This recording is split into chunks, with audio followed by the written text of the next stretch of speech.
No வே. உங்களுக்கு உங்களுடைய provident fund எப்படி வித்ட்ரா பண்ணனும் தெரியாதா? வாங்க சிம்பிளா 5 ஸ்டெப்ஸ்ல உங்களுக்கு சொல்லி தரேன். ஃபர்ஸ்ட் ஸ்டெப், EPF ஓட அபிஷியல் வெப்சைட் குள்ள போய்க்கோங்க. அங்க உங்களுடைய UAN, பாஸ்வேர்ட், கேப்சா என்டர் பண்ணி லாகின் பண்ணிக்கோங்க.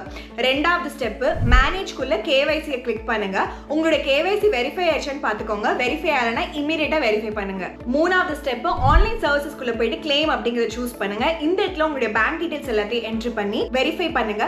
நாலாவது ஸ்டெப், உங்களுடைய பேங்க் டீடைல்ஸ் ரீகன்ஃபார்ம் பண்ணுங்க. இதுல வந்து லாஸ்ட் 4 டிஜிட்ஸ் என்டர் பண்ணனும். அதுக்கு அப்புறம் ப்ரோசீட் பண்ணலாம். ஸ்டெப் 5 வந்து நீங்க எந்த விதமான claim பண்றீங்க அப்படிங்கறத நம்ம என்டர் பண்ணனும். இது full withdrawal, partial withdrawal, pension withdrawal அப்படிங்கறத என்டர் பண்ணனும். நீங்க எந்த பர்பஸ்க்காக இந்த withdrawal பண்றீங்க அப்படிங்கறத எழுதுங்க. required amount என்ன அப்படிங்கறதையும் என்டர் பண்ணிக்கோங்க.